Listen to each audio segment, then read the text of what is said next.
परशुराम लक्ष्मण संवाद। महर्षि जमदग्नि के पुत्र परशुराम को विष्णु का अंश अवतार कहा गया है। जन्म से ही वो परम तपस्वी, तेजस्वी और पराक्रमी थे। उनका जन्म तो ब्राह्मण कुल में हुआ था, पर उनमें क्षत्रियोचित गुणों का आधिक्य था।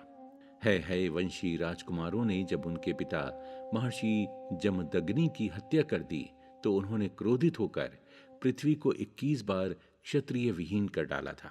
उनके साहस, पराक्रम, क्रोध से देवता भी भयभीत रहते थे। परशुराम भगवान शिव की आराधना करते थे और उनके अनन्य भक्त थे। एक बार वो शिव जी के दर्शनों के लिए कैलाश पर्वत पर गए। वहां द्वार पर तैनात गणेश जी ने उनका मार्ग रोक लिया। इससे क्रोधित होकर उन्होंने फरसे से गणेश जी का एक दांत तोड़ डाला था।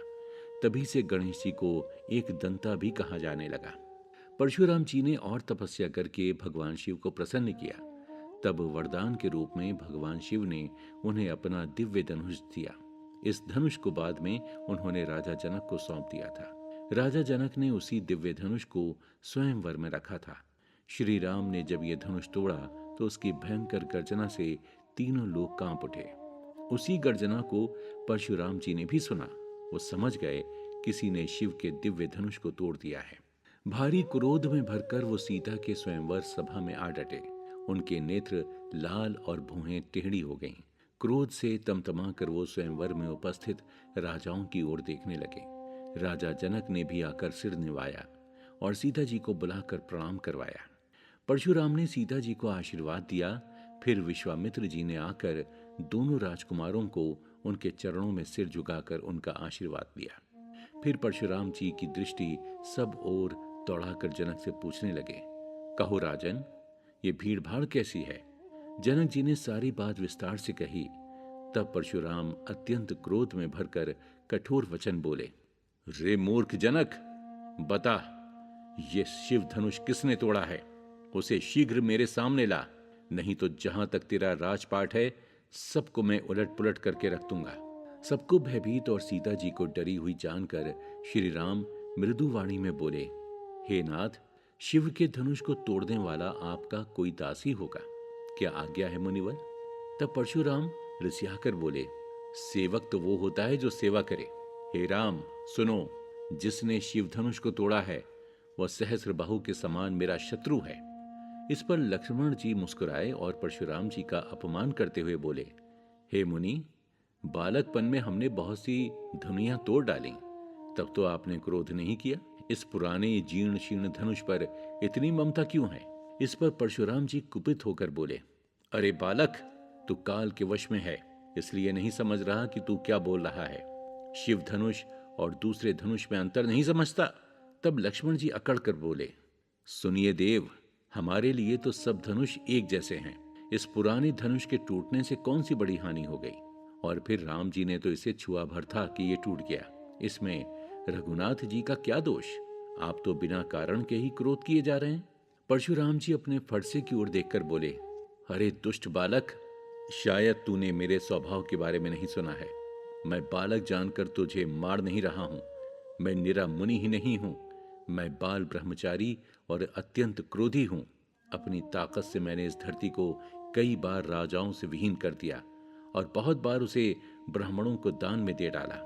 जिसने सहस्र बाहु की भुजाएं काट काट कर फेंकी हैं, इस फरसे की ओर देख जरा, ये फरसा बड़ा भयानक है। लक्ष्मण जी हंसकर बोले, अहो मुनीश्वर, अपने आप को बड़ा योद्धा मानते हो, बार बार मुझे ये कुल्हाड़ी दिखाते हो। लगता है फूंक मारकर पहाड़ उड़ाना चाहते हो। यहां कोई कुम्हड़े का फूल नहीं जो तर्जनी देखकर ही मुरझा जाता है। ब्राह्मण समझकर मैं अपने क्रोध पर नियंत्रण कर पा रहा हूं। देवता, ब्राह्मण, भगवान के भक्त और गौ, उन पर हमारे कुल में वीरता नहीं दिखाई जाती, क्योंकि इनको मारने से पाप लगता है। आपका तो एक एक बोल ही करोड़ों वज्रों के समान है। धनुष, बाण और फरसा तो आप बेकार ही धारण करते हैं। लक्ष्मण का व्यंग सुनकर परशुराम तिलमिलाकर बोले, हे विश्वामित्र, सुनो, ये बालक बड़ा कुबुद्धि और कुटिल है। ये तो सूर्य वंश का कलंक है। ये अभी क्षण भर में काल का ग्रास बन जाएगा। यदि इसकी जिंदगी चाहते हो तो इसको समझाओ। इस तरह दोनों ओर से वाक बाण छोड़े जा रहे थे। कोई भी हार मानने को तैयार ही नहीं था, न ऋषि परशुराम और न लक्ष्मण। अंततः लक्ष्मण जी के कड़वे वचन सुनकर परशुराम जी ने अपना कुठार संभाला, जिसे देखकर सारी सभा हाय हाय करने लगी। पर लक्ष्मण जी चुप न रहे। मुस्कुराकर बोले, हे भृगु श्रेष्ठ, ये कुठार बार बार मुझे मत दिखाइए। लगता है आपको अभी तक किसी बलवान से पाला नहीं पड़ा, अपने घर में ही धुरंधर बनते फिर रहे हैं।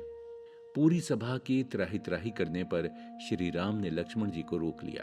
फिर बड़े विनीत स्वर में बोले, हे नाथ, इस बालक पर कृपा कीजिए। ये मूर्ख है, आपका प्रभाव जानता तो क्या ऐसी बातें करता। बालक की चपलता पर तो बड़े आनंद से भर जाते हैं, अतः इसे छोटा बच्चा और अपना सेवक जानकर कृपा कर दीजिए। आप तो स्वभाव से ही सुशील और धीर ज्ञानी मुनि हैं। परशुराम जी अब श्री रामचंद्र जी के स्वरूप को समझ गए, क्योंकि उन्होंने लक्ष्मीपति विष्णु के धनुष को धारण करके दिखाया। उनका शरीर पुलकित और प्रफुल्लित हो गया। फिर वो हर्षित होकर बोले, हे रघुकुल नंदन, आपकी जय हो, जय हो, जय हो। और फिर शांत होकर तब के लिए वन में चले गए। श्री राम सीता विवाह। जनकपुर के स्त्री पुरुष हर्षित होकर खुशियां मनाने लगे। सुंदर स्त्रियां मंगल गान नृत्य करने लगीं। खूब जोर जोर से मंगल वाद्य बजने लगे। जनक जी का सुख अवर्णनीय है। सीता का भय संताप भी जाता रहा। उन्होंने मुनि विश्वामित्र को प्रणाम कर कहा, हे स्वामी, अब जो उचित हो कहिए। विश्वामित्र बोले, राजन, अपने कुल पुरोहित, गुरुजन, वृद्धों से पूछकर और जो वेदों के अनुसार उचित हो विवाह संस्कार की तैयारी कीजिए और कोई दूत अयोध्या के लिए रवाना कर दीजिए, जो राजा दशरथ को लिवा लाए। राजा जनक ने उसी समय दूतों को पत्र देकर अयोध्या के लिए रवाना कर दिया। इधर राजा जनक ने अनुचरों को बुलाकर अति सुंदर मंडप सजाकर तैयार करने को कहा। बांके और अनुभवी कारीगरों ने मंडप बनाना शुरू किया। सोने के केले से बने खंबे खड़े किए गए।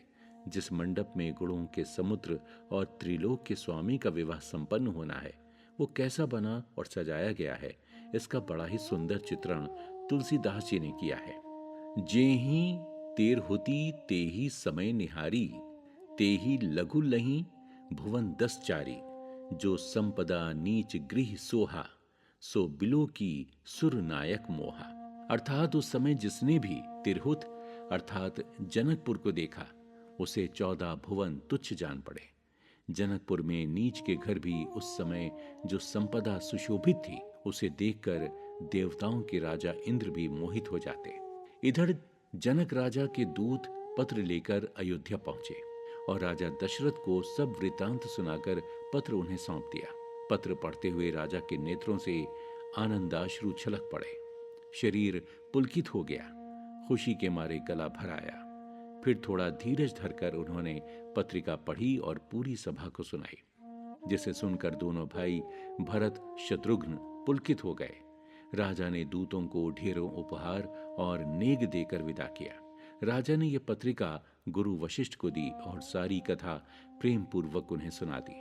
फिर रनिवास में ले जाकर पाती सब रानियों को सुनाई। समाचार सुनकर रानियां हर्ष से भर गईं। फिर राजा ने भरत जी को अपने निकट बुलाया और कहा कि जाकर घोड़े, हाथी, रथ और पालकियां सजवाओ और जल्दी रामचंद्र जी की बारात में चलो। पूरे गाजे बाजे के साथ रामचंद्र जी की बारात अयोध्या से निकली। बारात देखकर देवता भी हर्षित होकर पुष्प वर्षा करने लगे। सब प्रकार के अच्छे शकुन हो रहे थे। बड़े ही हर्षोल्लास के साथ बारात जनकपुर पहुंची। राजा जनक ने अपने बंधु बांधवों सहित बारात की आगवानी की। जनवासे में बारातियों ने अपने ठहरने के स्थान देखे तो वहां का वैभव देखकर दंग रह गए। दशरथ जी मुनि विश्वामित्र के चरणों में दंडवत हो गए। फिर राम लक्ष्मण दोनों पुत्रों ने पिता को दंडवत प्रणाम किया। राजा ने उन्हें उठाकर हृदय से लगा लिया। चारों भाई आपस में गले मिलकर आनंद से गदगद हो उठे।